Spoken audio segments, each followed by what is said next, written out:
like I was saying before, this shit got to acting goofy. We gonna do this OJ case, man, cause I seen a couple of videos and I don't really know if he did it or not. So we just gonna watch this shit together, and we gonna come together and we gonna form our own opinion. You know what I'm saying? As one. A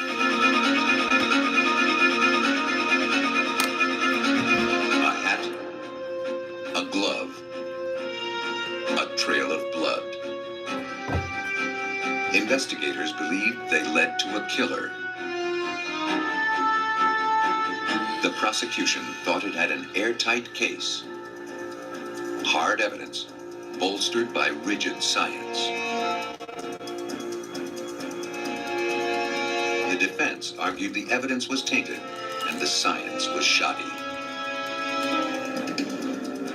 The jury expressed reasonable doubt about the guilt of Orenthal James Simpson and serious doubts about forensics.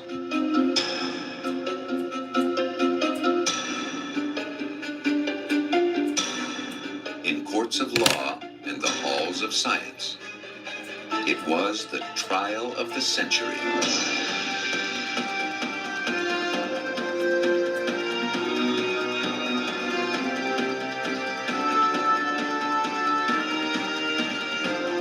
Bro, let me know. Do you think before we even watched it, do you think OJ did it? If you do, you just put it right down in the comments if you think he did it. Yes or no?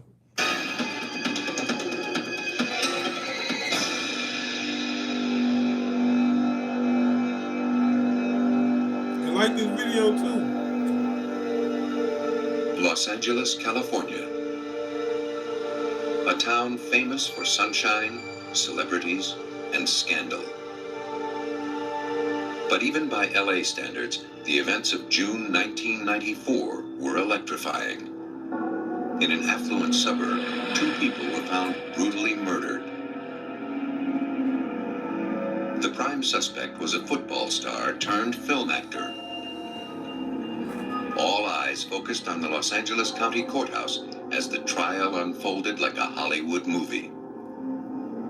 For 10 months, the state of California versus Orenthal James Simpson played out in the courtroom and on televisions around the world.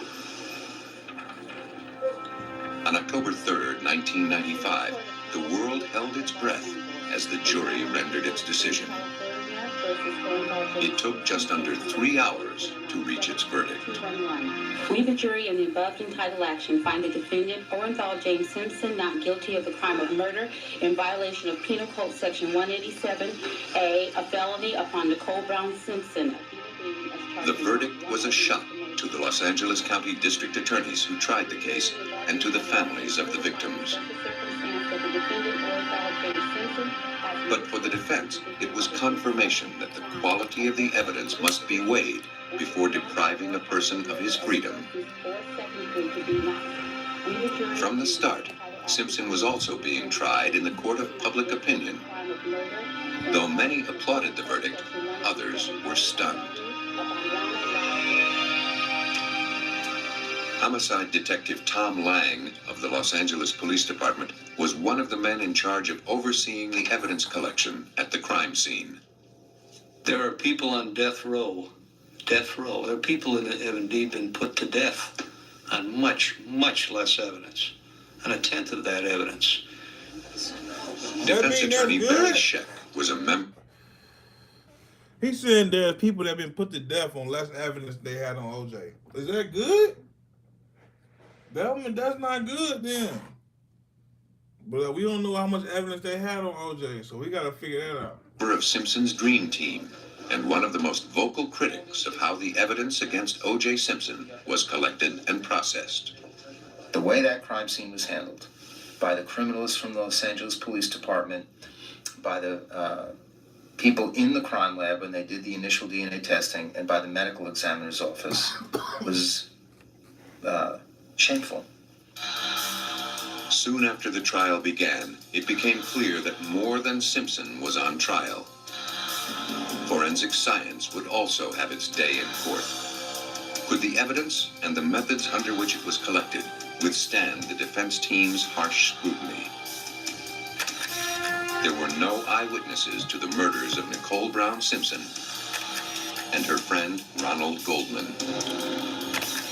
But from the very beginning, the prosecution thought strong circumstantial evidence pointed to the killer. I ain't gonna lie, like when I first heard about this shit, I'm thinking like the dude that got killed with his girl was like a pizza man or something. I thought it was a pizza man. I didn't know it was her friend. I thought like a pizza man got killed with her or some shit. Like somebody just happened to be delivering pizza and they ended up getting killed with her. That's what I thought happened. I thought it was a pizza man who got killed with her. I didn't even know it was her friend.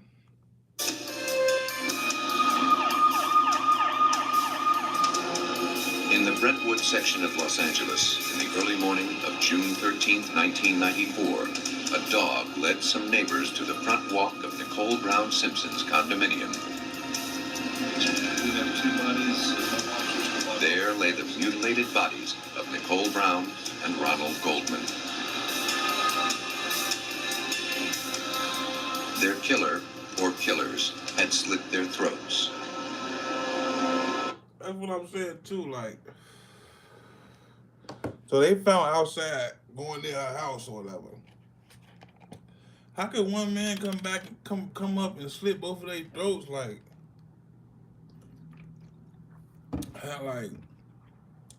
how, bro? Like, how does one man like sneak up and slit two people's throats?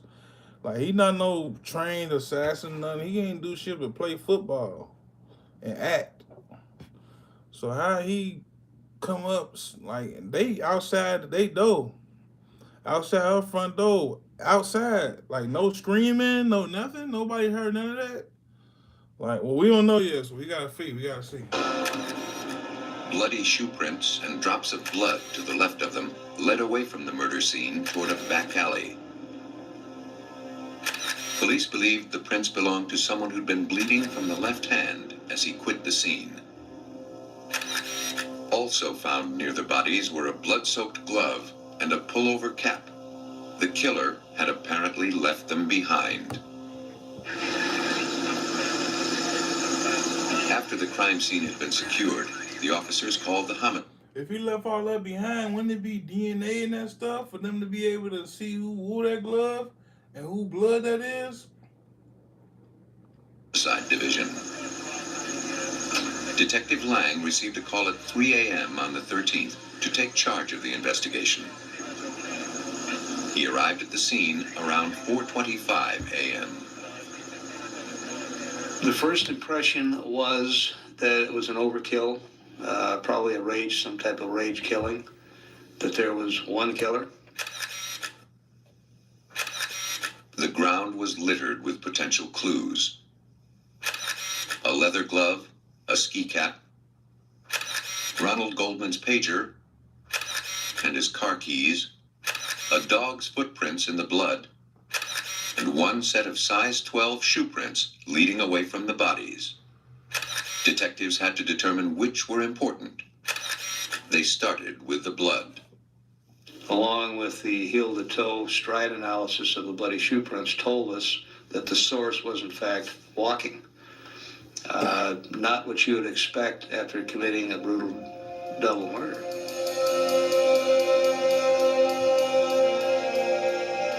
There's an interruption in his gait, and he stops, and there's two or three prints that point back towards where he was, indicating the possibility that the killer stopped and looked back.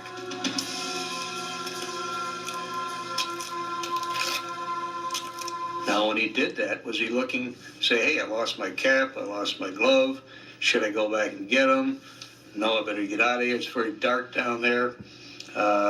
So that may have been that hesitation in that stride that we saw in those bloody shoe prints. Yes, sir. What, bro? What you think? What you saying?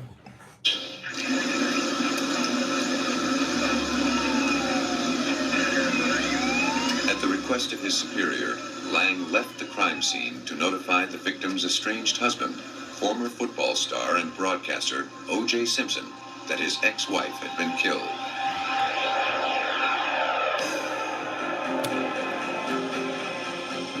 He traveled the short distance to Simpson's home on North Rockingham Drive with his partner, Phil Van Natter, and other detectives assigned to the case. One of them, named Mark Furman. It was the first time Lang and Van Natter had worked with Furman. Simpson, this is the police. Mr. Simpson, this is the police. Will you please open the gate? They approached the front gate of Simpson's home. Though they could see lights on in the house, no one responded to the buzzer. According to the testimony of Mark Furman at trial, he then noticed a white Ford Bronco outside the gate. It was parked at an odd angle. Through the window, he saw a small black bag bearing... You think OJ did it, bro? ...the label Orenthal Productions. Furman concluded the car belonged to O.J. Simpson. He then called Tom Lang over to show him something else he had found. Near the door handle on the driver's side, there appeared to be a spot of blood.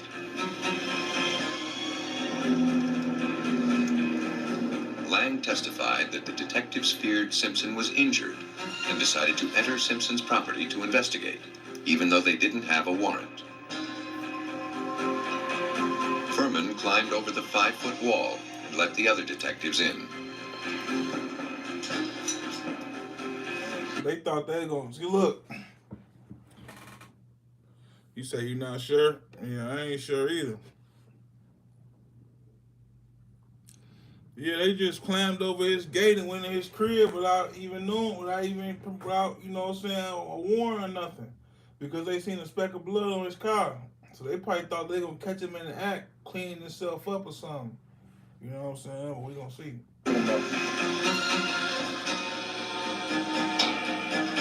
Lang and Van Natter checked the front door, while Furman investigated behind the house.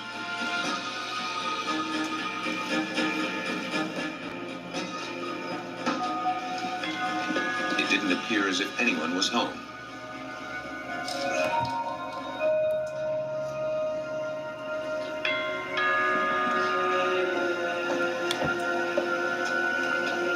Detectives roused Cato Kalin from a bungalow at the rear of the house. Kalin, a guest of Simpson's, wasn't certain of Simpson's whereabouts, but told the detectives he'd heard several loud thumps behind his room earlier that evening. Okay. Police later learned that Simpson had left hours earlier for Chicago.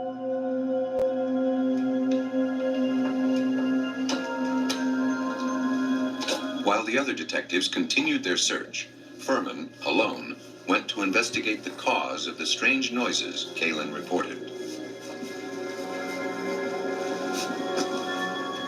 He found a bloody glove in plain view.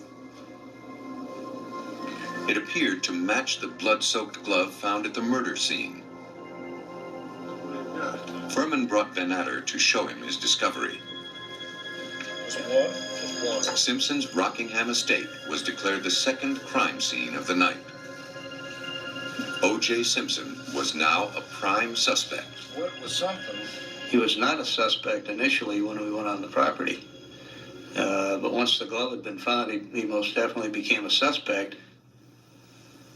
According to the testimony of Philip Van Natter, as dawn broke over Los Angeles, he was able to see drops of blood in Simpson's driveway.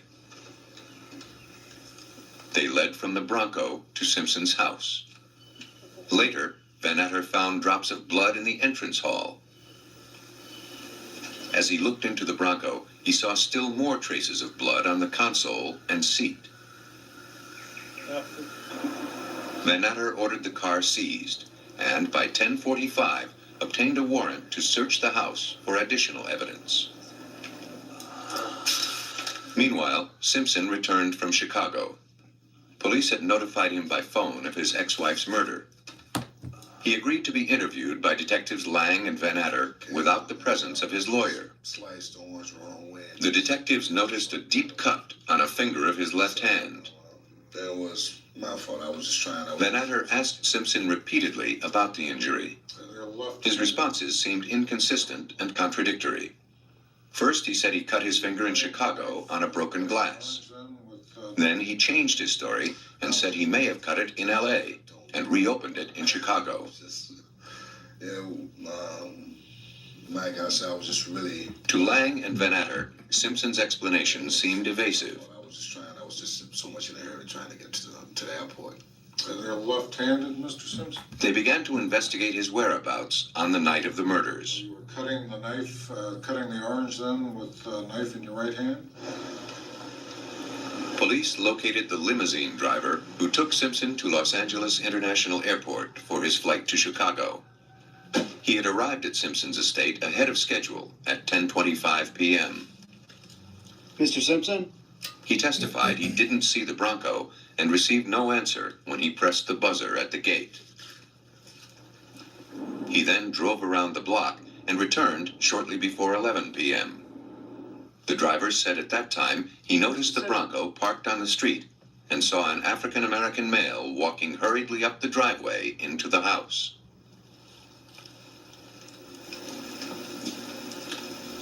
Then he saw a light go on. O.J. Simpson told him over the intercom that he'd overslept and would be down in a moment. Police believe the murders took place around 10:30. The prosecution felt Simpson's alibi couldn't hold up. They now had to find a motive. To build their case, police interviewed friends and family members of Nicole Brown. They suggested the killing was the final act of a vengeful and abusive husband. Nicole, battered and bruised, had called the police in 1989, charging that Simpson had beaten her. 911 emergency. Can you get someone over here now to 325 Gretna Green? He's back. Please. Okay, what does he look like? He's O.J. Simpson. I think you know his record. Could you just send somebody over here? Okay, what is he doing there? He just drove up again. He just drove me over. Okay, wait a minute, what kind of car is he in? He's in a white Bronco, but first of all, he broke the back door down to get in. Okay, wait a minute, what's your name? Nicole Simpson. Okay. For his actions, a court ordered Simpson to perform community service. More recently, friends said he'd been stalking Nicole, threatening her and pressuring her to renew their marriage. Nicole had also become concerned about a missing set of keys to her condominium. They would resurface after his arrest. Days before she was murdered, she told her mother that they were missing and she had thought Simpson had stolen them. And we find them on his person. Based on the evidence they had collected, the LAPD filed formal charges against Orenthal James Simpson for the double murders. He was scheduled to deliver himself into custody at 11 a.m. on June 17, 1994. When he didn't arrive at police headquarters, the LAPD went to arrest him, only to find he had fled.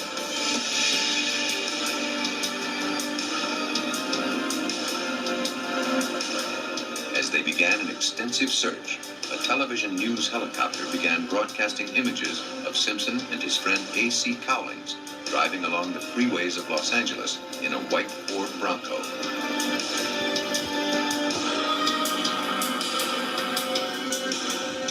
After driving back to his Rockingham mansion, Simpson surrendered to police. The circumstantial and forensic evidence appeared to confirm Simpson's guilt. The prosecution felt it now had a case that could be proven beyond a reasonable doubt. Instead, the case would raise a cloud of doubt about forensic science itself. A week into the investigation of the murders of Nicole Brown Simpson and Ronald Goldman, the LAPD turned its case over to the district attorney's office. Prosecutors, along with the LAPD's Tom Lang and Phil Van Atter, were increasingly confident their case would hold up in court. Phil and I talk about our last 10 murders combined don't have this evidence. So unquestionably, there's more evidence than that I challenge any prosecutor to tell me they've seen more, unless you've had it in, in Yankee Stadium in front of 80,000 people. I've never seen more evidence or even heard of more evidence in a criminal case than this. The prosecution accumulated what it felt to be a mountain of evidence. The 2 blood-stained gloves, blood found at the scene, in Simpson's Bronco, and on his clothing, as well as hair found on the knit cap, consistent with that of an African-American male. This is very important evidence. Circumstantial, yes, but extremely important evidence. What's interesting in this case is every little thing like that ended up in the lap of O.J. Simpson. Nothing was exculpatory. Nothing said someone else was involved or a second person. Nothing says this guy didn't do it. The trial of O.J. Simpson for the murder of his ex-wife Nicole Brown and her friend Ronald Goldman began in January 1995 in the Los Angeles County Courthouse. Because California state courts allow TV cameras, an audience of millions followed the trial day after day. It was the most watched trial in history. For LAPD Detective Tom Lang, this made testifying difficult. So I'm on the stand, and after all these days, and I've got a jury glaring at me, above them is this camera with 50 some odd million people watching me live. Am I concentrating on that camera and all these millions of people that I know are watching me? Or am I concentrating on the attorney and the questions being asked of me? That's the negative impact that much publicity can have on a case. And it did play a factor here. The prosecution would try to prove that if you're a detective, you should be able to testify on the stand no matter who's watching. It shouldn't matter who's watching you for you to feel like what's it gonna do? Make you not tell the truth? O.J. Simpson acted alone, killing Brown and Goldman with brutal efficiency. Brown's blood was found on Goldman, and vice versa. To the prosecution, this meant the same knife had been used to kill both victims. To better understand how the murders could have been committed, the prosecution sought the expertise of crime scene reconstructionist and former homicide detective Rod Englert. So I have to just look at the evidence, let the evidence do the talking, and then find support for that evidence to work out a logical sequence. That's what a reconstructionist does. 7 weeks after the murders, Englert first walked through the crime scene in an attempt to piece together the elements of his reconstruction. So the first thing that I did was to get a feel for the scene, the dimensions, the space, walk through Nicole's home, upstairs, downstairs, and looking, and you might find this interesting. You know what I was looking for? I don't know what I was looking for. I just know it when I see it. I know what's out of place because of that experience. Not that I'm cerebral or anything, but you just, having seen these so many times, you just you recognize when something's not right. This reconstruction is based on Englert's written report as presented to the court. It speculates how the crime may have occurred and how long it might take, assuming the prosecution's theory that O.J. Simpson was the killer. The defense contended that the murders would have involved a prolonged struggle of as much as 15 minutes. The prosecution, however, believed they took a total of 30 seconds. The evidence suggests that when Nicole came out of her door, and we're going in slow motion, that she was approached by O.J. Simpson, who hit her on the head numerous times, and then she has 3 stab wounds to the left side of her neck that went very, very deep, and she goes down causing abrasions to her elbow, to her face, from hitting the concrete. Then after she is down on the ground, then Ron Goldman walks up, and when he walks up, an altercation is between the two of them. The glove comes off because O.J. had his left arm around. The glove drops in the scene, and he incapacitates Ron Goldman, and then goes back to Nicole, and then picks up her hair, cuts her throat from left to right, all the way back to her spine, lowers her head down, and then with the evidence that is on the knife, goes back to and then cuts the throat of Ron Goldman, and then he's bleeding on the bars, and then lays him over on his left side through that process. And this is a position that Goldman was in somewhat. Then he goes back to Nicole, steps on her back. There's a foot impression in this area on her back, and then leaves the scene. Englert also came up with a theory about how the killer's glove had been left at the crime scene and how O.J. Simpson cut his hand. That consistent with the glove being removed, this is how this occurrence happened, that during the struggle the glove came off and dropped to the ground. And notice that the knife blade at this point, to stick your finger out, would be parallel to where O.J. Simpson's hand would be, and that could come across and cut this incision that was on his finger. Everything is parallel. There's nothing cross section to it, and this is consistent with the evidence of a struggle, which can happen. Prosecutors felt that by cutting his own finger, Simpson had inadvertently left a trail of blood that by itself was highly incriminating. That, plus his motive and lack of an alibi, was quite possibly enough to obtain a conviction. But prosecutors still had mostly circumstantial evidence against him. They would attempt to ice the case through DNA collected from the bloodstains. DNA analysis over the last 2 decades had begun to revolutionize criminal investigations.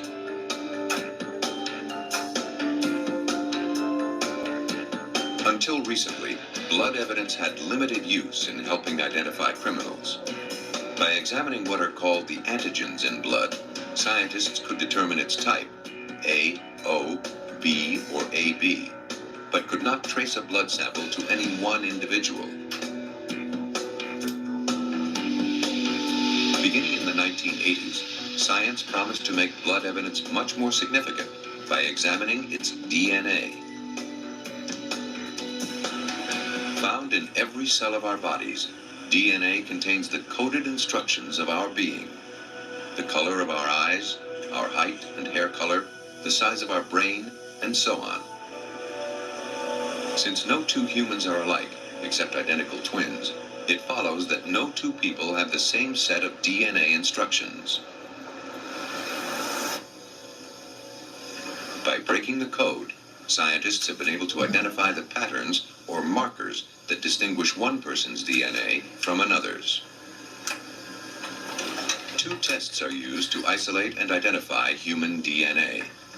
One, called polymerase chain reaction, or PCR, requires a small sample of blood cells, which are then replicated to produce a larger sample. For the other test, called restriction fragment length polymorphism, or RFLP, researchers must start with a much larger sample of cells. Most of the testing in the Simpson case used the simpler PCR test. Though most courts have accepted DNA evidence, there remains some controversy about its reliability and methods. Like critics of fingerprint science 100 years ago, some question whether we have truly broken the code. In addition to that, DNA science is difficult to explain, and for many jurors, hard to understand. The results of DNA analysis in the Simpson case were stunning. A prosecution expert testified that the drops of blood leading away from the murder scene were probably O.J. Simpson's. Probably. The odds the blood came from someone else were calculated at 1 in 170 million. Blood found on the back gate at the murder scene was also identified as Simpson's. Here, the odds of it being someone else's were 1 in several billion, greater than the population of the planet. This essentially proved the blood was Simpson's. Simpson's blood was also identified on the Bronco's door panel, dashboard, and near the headlight switch. Simpson told police he'd last driven the Bronco before dark on the day of the murders. Crime scene reconstructionist Rod Englert. When you turn on your headlights, daytime? Not really. So there was a transfer on that dash, which was blood consistent with O.J. Simpson's DNA. But even more remarkable was the console between the passenger seat and the driver's seat.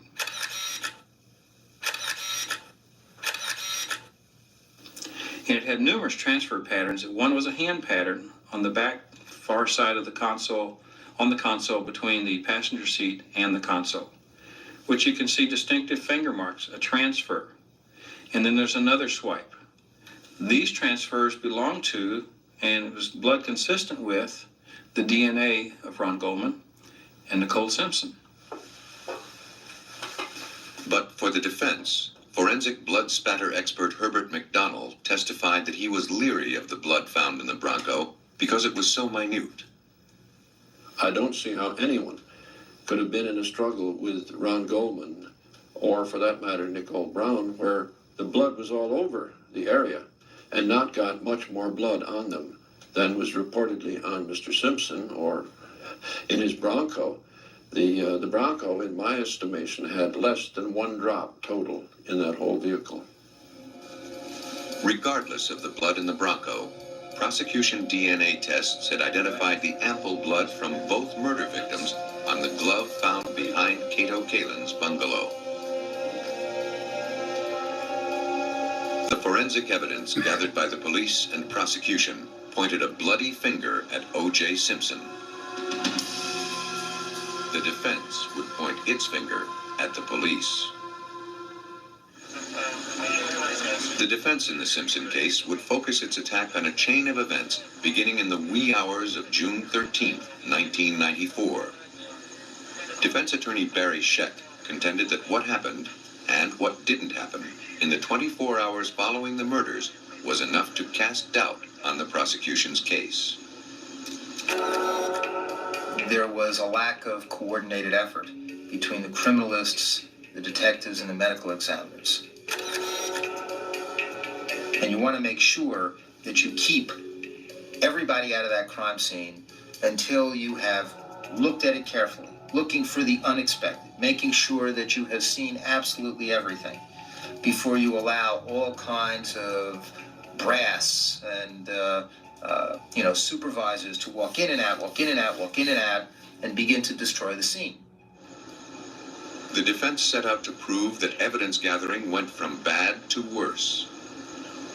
Well, the significance of the Simpson case lies in the way that crime scene was handled and its implications for the lab work. And we're talking here about the way that the criminalists on the scene collected the evidence, the way it was initially processed in the laboratories, and the way the medical examiner's office dealt with that. At the scene of the murders on South Bundy Drive, camera crews arrived at 7:30 a.m. Rod Englert believes the cameras were a distraction that seriously affected the way the crime scene was handled. It's just really difficult to do your job when just a few feet away you've got 15, 20 cameras over your shoulder that's going to be second guessing you. What are you thinking about? Are you thinking about the evidence while you're down on your hands and knees? Or are you thinking about these people shooting up the back of your dress? You see what I'm saying? Detective Lang, in charge of the investigation, couldn't stop the crews from filming. But he wanted to shield vital crime scene information so it wouldn't become public knowledge. Lang covered Brown's body with a blanket he found in her house. This would draw criticism at trial. The bodies, of course, themselves are evidence. The blood patterns on the body are evidence. If you have a camera crew show up and videotape that, you've compromised it. And you can't necessarily use that if you had a potential suspect or a witness that you'd interview down the line. The media today has lens that could highlight a human hair at 200 feet. We're just honing in on the crime scene, on the one victim, Nicole Brown, in all of the evidence, compromising that evidence. That's one reason that body was covered.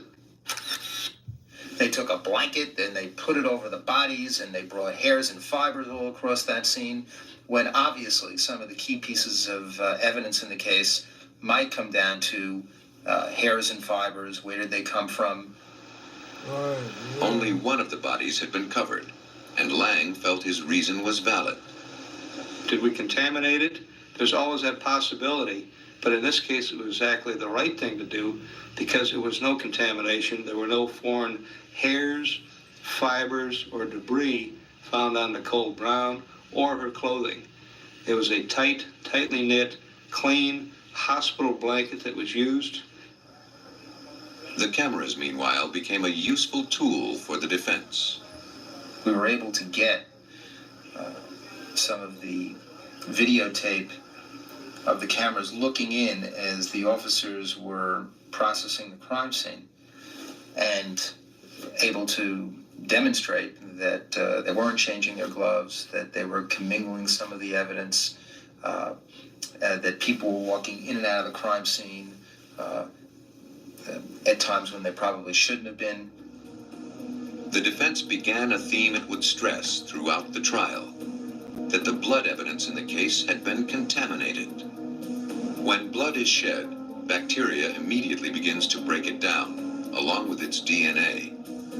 The defense suggested improper handling of the blood swatches had allowed the blood to deteriorate too far to permit accurate test results.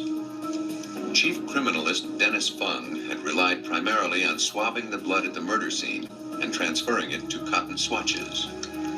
The swatches were supposed to be dried, then wrapped in cloth bindles for transfer to the lab. But several of the bindles were blood-stained, proving the swatches were wet when placed inside.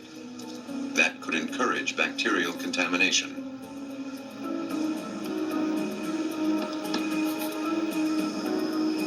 Fung also left the blood evidence in his enclosed van for hours, without air conditioning, in the hot California sun.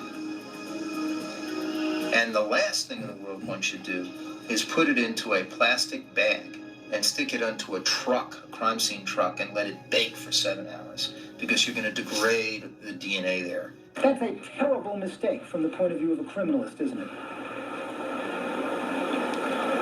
Yes. The theme of contamination was one of the most hotly contested issues at the trial. Murders do not occur in a sterile lab setting. There was contamination, there always has been. But they would lead you to believe that this somehow affected the outcome of this blood evidence, and the reality of it is it did not. The fact of the matter is, if you're looking strictly at the DNA in this case, you could have collected all those blood samples and placed them out on Bundy Drive for a month. Let the traffic run up and down over them, and then collect them. Is that going to contaminate them? Well, sure, it's going to contaminate them. Is that going to change the DNA properties? Is that going to make O.J. Simpson's DNA appear there? No. It's there or it's not there. It's as simple as that. Nah, he right, though. He right on that. But Scheck raised another argument, that criminalists at the scene may have commingled some of the blood samples, so that no one could say whose blood was whose. Dennis Fung had first collected drops of Simpson's blood at O.J.'s home, then arrived at the murder scene to collect blood samples there. A grueling cross-examination by Barry Scheck raised serious doubts that Fung had changed his gloves, or even worn gloves, while collecting evidence at the murder scene.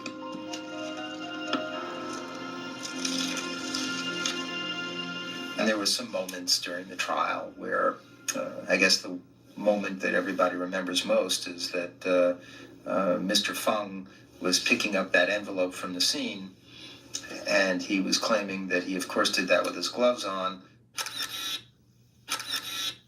All of a sudden, in the courtroom, in a way we'd never even done it before because we had a better video machine in the courtroom, and you could see very, very clearly Dennis Fung grabbing the envelope and touching it without his glove on. The defense went a step further. It argued that besides the inept collection procedures, more errors were committed when the samples were analyzed. It contended that the handling of the samples in the laboratory was so sloppy that the test results could not be relied upon. This is a lab that was operating without a protocol, without procedures that people were trained in. Nobody ever taught them how to do it right. That was apparent. As the defense steadily chipped away at the prosecution's case, another theory began to take shape. Somebody played with this evidence. A police conspiracy to frame O.J. Simpson. The mountain of forensic evidence in the Simpson case was turning to rubble. The defense now raised its own theory. Some of the evidence had been planted. The proof began at the gate of Nicole Brown's condominium. According to testimony, the police returned to the murder scene 3 weeks after the murders and found Simpson's blood on the back gate near the bloody shoe prints of the killer. Because it was missed during the initial investigation, the defense suggested it may not have been there at the time of the murder. Detective Tom Lang acknowledges the blood on the gate should have been collected earlier. Generally at a crime scene, the detective will do a final walkthrough of the criminalist. It seemed like the police just screwed this whole case up. The police, the forensic guys, everybody just screwed this case up. Photography people, latent print people, other detectives who have done canvassing and other. He had some good lawyers to be able to expose their fuck-ups, and that's how he beat it. Things, and they'll walk through, did we do this, did we do that? If that had occurred here, we wouldn't have had the problem with the blood on the rear gate. During his initial questioning, Simpson consented to giving police a blood sample. The defense suggested someone had planted some of it on the gate. Though presumably exposed to the elements 3 weeks longer, the DNA from the blood on the gate hadn't decomposed as much as the DNA from the blood collected hours after the crime. About the same time Simpson's blood was found on Nicole Brown's gate, Brown's blood was discovered on a pair of socks recovered from Simpson's house the night of the murders. Its significance wasn't missed by the prosecution or the defense. The prosecution's crime scene reconstructionist, Rod Englert, believes the drops of blood were spattered on the socks as Simpson stepped in his ex-wife's blood. And on the socks, we have a projected blood pattern of blood that had to be airborne when it landed on these socks, creating numerous spots around the ankle and the front of one of them, and numerous match head size spots on the other. Now, I don't know which one was right or left, but those spots stopped at where the shoe would be on. If it was a regular street size shoe, those spots stopped at a certain level on both of them where pant legs would be. And so when that was analyzed, I remember Tom Lang calling that evening very excited and said, "We were right. It was Nicole's blood." To test his theory on how the blood would have been spattered on Simpson, Englert staged a reenactment. To recreate the struggle, he used police officers dressed in white so the blood would show up better. The white set matched the exact dimensions of the murder scene. The violent struggle between the killer and the second victim, Ronald Goldman, took place in close proximity to the deepening pool of blood from Nicole. Englert matched the amount of blood from the crime scene exactly and found that it would have been difficult to avoid spattering, as the test amply demonstrated. Forensics experts Herbert McDonald and Henry Lee conducted their own examination of one of the socks found in Simpson's bedroom.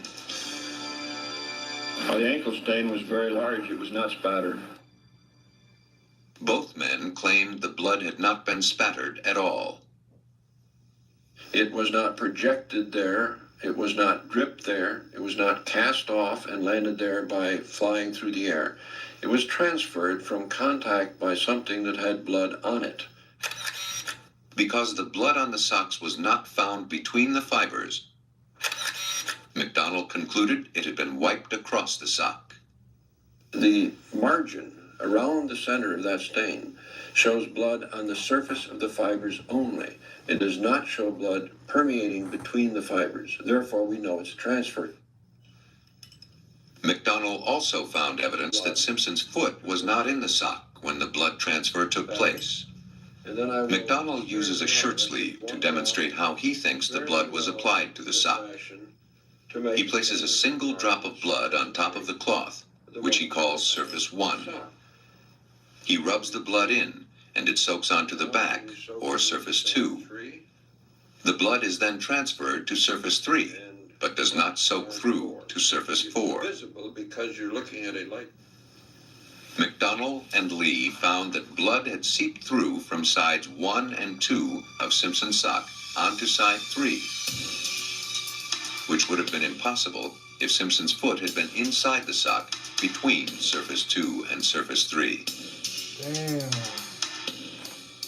To the defense, this was compelling evidence the blood could have been planted on the sock, either at the crime scene or while the socks were in police custody. The conspiracy theory was supported by defense experts who found the presence of a substance called EDTA in both the blood on the sock and the blood from the gate at the crime scene. EDTA is a preservative added to blood in a test tube to prevent it from clotting. It's also present naturally in small quantities in the human bloodstream. But witnesses testified that the amount of EDTA in the 2 bloodstains was much higher than normal, Damn. suggesting the blood on the gate and the socks came from the lab. Damn. Down but not defeated, the prosecution brought out its most dramatic evidence. We can find the mate to it. The trial of O.J. Simpson reached a turning point with the pair of gloves. Commingled on them was the blood of both murder victims. According to testimony at trial, one glove was found at the scene of the murders, the other on Simpson's property on Rockingham Drive. But a now infamous courtroom demonstration seriously undermined the evidence. The prosecution team decided to have Simpson try on the gloves in front of the jury. The result was a disaster. The gloves apparently did not fit. The prosecution was forced to scramble for an explanation. A former executive of the company that manufactured the gloves testified that when soaked in blood and allowed to dry, the gloves might shrink 10 to 15%. To see if that was possible, McDonnell tested this theory with an identical pair of gloves. So I took the gloves that were sent to me, and I poured my own blood over these gloves in a controlled condition, so I knew exactly how much blood remained on the gloves. They were really wet. The blood was worked into them, and then they were allowed to dry.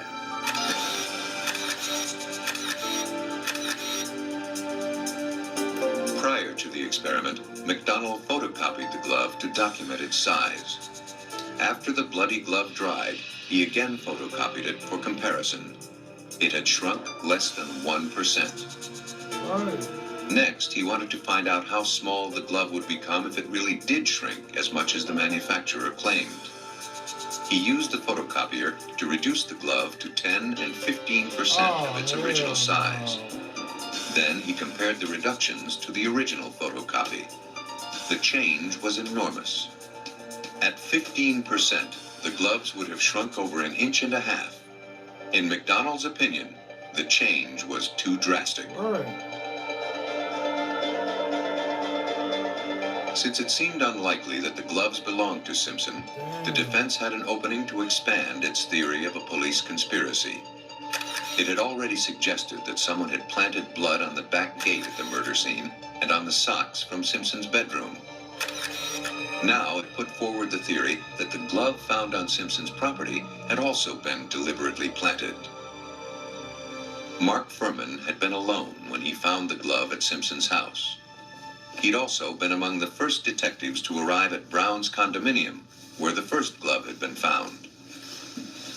The defense suggested that Furman had picked up the second glove at the scene of the murders, taken it with him to Simpson's estate, and planted it on the pathway behind Cato Kalin's bungalow. Damn. For LAPD Detective Lang, it would have been impossible for Furman to have found the second glove at the scene of the murders because he was the 13th detective to sign the log. Because 12 people there before Furman only saw one glove. And it's very logical the way Furman found the glove. He was doing what anybody should have done, following up on an interview with Cato Kalin. Taking its theory a step further, the defense suggested that before he planted the glove, Furman may have used it to smear the blood of the victims inside Simpson's Bronco. It was a claim that made the LAPD's blood boil. Mark Furman did not plant any blood. Absolutely. He did not do it. He would have no knowledge how to do that. And there's no evidence of that whatsoever. None. It's not hard to plant blood. There was no sprinkling of blood in that Bronco whatsoever. There weren't any drops. That was all transfers. And the significance of it was that it was transferred in the patterns consistent with one who had blood on his hands or possible clothing to get in and open the door, open the interior door, turn on the lights, touch over here with a hand transfer. And if implements or something was placed on the seat to be able to do that, someone would have to be so knowledgeable and so cerebral about predicting what was going to happen that I don't have that capability. I don't know anybody that does to be able to make it consistent. And then to do it on the socks at the house, impossible. No, it's not. The defense had no real evidence that the glove was planted, and at first it could provide no motive for Furman to plant it. But that soon changed. You say on your oath that you have not addressed any black person as a nigger or spoken about black people as niggers in the past 10 years, Detective Furman. That's what I'm saying, sir. So that anyone who comes to this court and quotes you as using that word in dealing with African Americans would be a liar, would they not, Detective Furman? Yes, they would. All of them, correct? All of them. In one of the trial's most dramatic moments, the defense introduced evidence that Furman had expressed hatred toward blacks. The defense had found its final weapon for casting doubt on the prosecution's case. It played the race card. Tom Lang feels the issue of race was irrelevant. Furman's racism or whatever else Furman is has nothing to do with two people getting murdered. It's unfortunate he was in the middle of it for the first couple hours, but you have to deal with that. And if you think he's planted evidence or anything else, we need to see evidence of that. Case number BA097211. The prosecution had been so certain of its forensic evidence, it had withheld other evidence pointing to Simpson's guilt for fear of exhausting the jury's patience. A felony upon Nicole Brown Simpson. But the defense had effectively nullified each piece it presented, claiming it had been contaminated by sloppy handling and a disregard for the procedures established to protect it. On October 3rd, 1995, Orenthal James Simpson was found not guilty of the murders of Nicole Brown Simpson and Ronald Goldman. Tom Lang is convinced the jury disregarded the compelling evidence the prosecution had put forward. The prosecution proved their case beyond a reasonable doubt. I've never seen so much evidence. Even there was a tremendous amount of evidence they didn't put on, but there was a tremendous amount they did. I've never seen that much put on in a case. When a jury comes back in 2.5 hours, it's pretty evident they didn't do what they were instructed to do, regardless of the outcome, regardless if it's guilty or not guilty. They did not do what they were told to do, and the court did not follow up on that. Defense attorney Barry Scheck feels the jury's verdict was based squarely on reasonable doubt. He believes the way the LAPD handled the evidence was totally inadequate. People in the forensic community recognized that this was wrong, that these procedures were unacceptable. The more sophisticated the technology, the more powerful the forensic evidence, the greater the importance that these people develop and are able to maintain a high sense of independence and professionalism.